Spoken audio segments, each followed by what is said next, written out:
Hello, everyone, and welcome back to At the Peak, where we talk about all sorts of things: health and fitness, hiking, dogs, family life, strength training, muscle mass, longevity, health, all the good stuff. And in today's episode, we're going to talk about how you actually build muscle and what you need to do, and why the tool doesn't matter.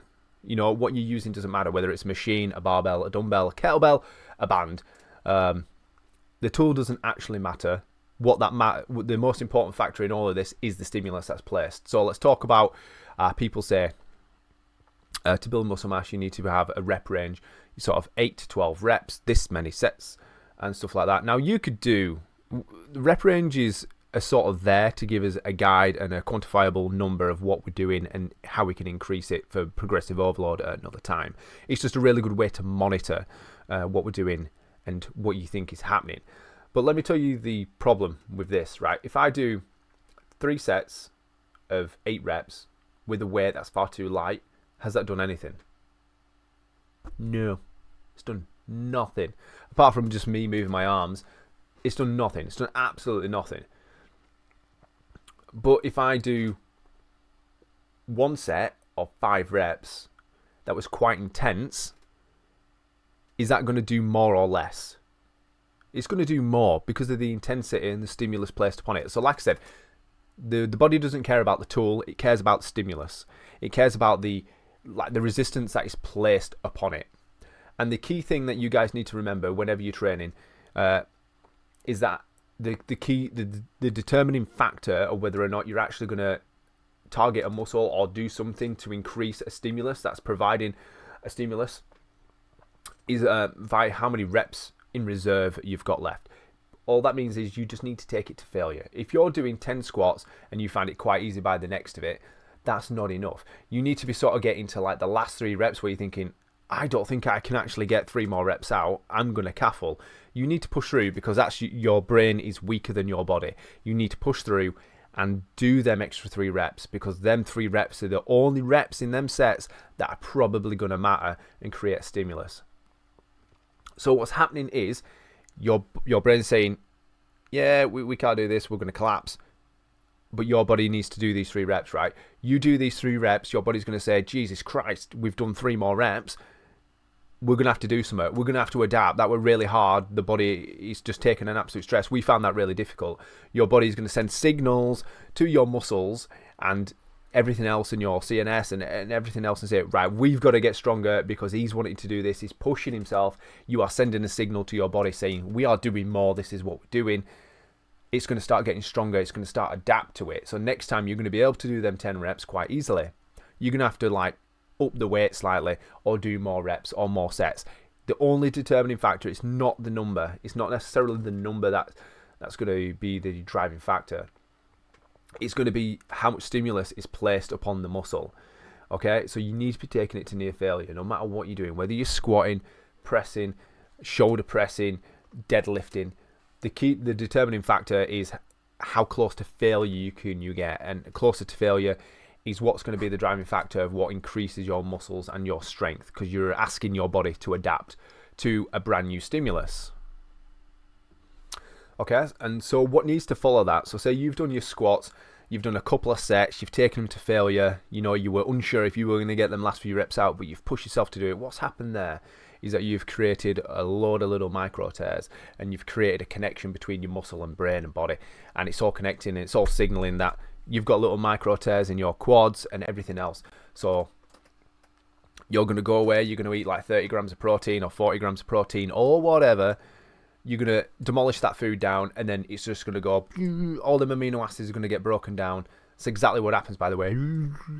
It's going to get broken down. The amino acids are going to go and repair those muscles to get denser, to allow for more power output and to go for longer. And you're going to have to keep doing that and doing that and doing that. Now, a fun fact for you. So it actually takes a lot less stimulus to maintain a muscle than it does to build it, unfortunately. So it takes a bit of work to build a muscle. You've got to train properly, like say close to failure, and then you've got to eat proteins to rebuild that and give it a sufficient energy source to do so. So say if you were to train 3 days a week, every week, and you've built a decent amount of muscle mass, okay? What it actually takes to maintain that level of muscle mass, you could just do in one day to maintain what you've got. Just enough stimulus placed on all of the muscles in one day is enough to maintain 3 days worth of muscle mass. So like, say if you got to like 60 and you just didn't have time, but you'd been strength training 3-4 days every single day, or 5 days, up until like 60 years old, but you just sort of wanted to keep on top of things and your time's a little bit limited, 50, 60 years old now or whatever, you could get away with maybe 1 to 2 days of just providing a sufficient stimulus to maintain the muscle mass that you've got. Not build any new ones, but maintain what you've got, which is absolutely fine. So unfortunately, it's harder to build it than it is to maintain it. But again, fortunately, it's quite good that we get to maintain it quite easily. So that's all good stuff as well. And this is why that the tool that he's picked necessarily doesn't matter too much, okay? Like, you could go to a gym and use a machine, and you could just get all that from there. But you could also do the same at home with kettlebells. This is why it doesn't matter whether or not you train at home or you train at a gym. All that matters is the stimulus. Like, your hands, when it's picking up a barbell or a kettlebell, it doesn't know the difference of what's in it. You do, but your muscle doesn't. Like, that motion of trying to build some biceps, it's not going to make a difference. It doesn't know. All it knows is the stimulus that's placed upon it. As long as it's an effective stimulus, regardless of tool, you're going to be able to see some improvement. So don't let anyone tell you different, that this is better for building muscle mass, this is better for building muscle mass. That's it. Okay? So you can do it via any sort of equipment that you've got in the house, as long as you're placing a sufficient stimulus on enough to try and like force some growth there. I think that the tool rule only applies depending on what your goals are. If you're just wanting to build some muscle mass, just in general, all over body muscle mass, move better and do it in an efficient time frame and be at home without having to travel anywhere, kettlebells, you know what, they take up no space whatsoever. You can get a variety of weights, still don't take up that much space, and you can do a variety of movements with them, and they are very close to like a natural, like picking up bags and suitcases and shit like that. If you're wanting to be a power lifter, or you're wanting to get as strong as absolutely humanly possible, you're obviously going to want to start touching barbells. The tool matters depending on what sport it is you wanting to do. If you wanted to be a bodybuilder, obviously machines are probably going to be your friend here, because you can go quite heavy without the risk of injury, because you're needing to compete, and you can target more muscles. You can do more refined movements with machines and things like that, and cables, to target different muscles, because that's the point of bodybuilding, is to build a really impressive physique. Not that you can't build an impressive physique at home with kettlebells, but it's like you need to choose the tool that is most appropriate to your outcome, to your goal. So for me, I like to train with the kids at home. I don't want to travel anywhere. I like to try and get strong and build muscle mass in the front room. I like to train with my wife.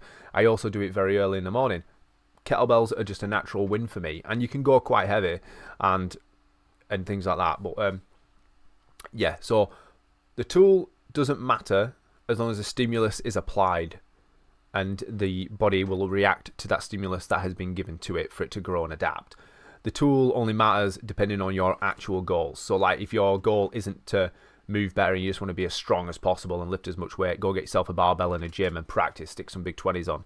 Do you know what I mean? So the tool only applies to the sport or your current goals. If your current goal is to use a tool and train at home that can help you build conditioning, muscle mass, strength, and all the good things to a good level, to a decent level, kettlebell's probably your best option. But yeah, anyway, so that is how we're going to build strength and muscle mass. It's not necessarily the reps, it's more the stimulation that needs to be applied. Take it close to failure and you will start seeing some absolute amazing results, and eat sufficient protein to fuel that repair. Yeah, so that's all I've got to say on this topic so far. Any questions? Drop them down below in the comments. I will get back to you in the next one. That's going to wrap it up for this podcast. I hope you guys found some insights. Hope you found it enjoyable. And I will catch you all in the next one.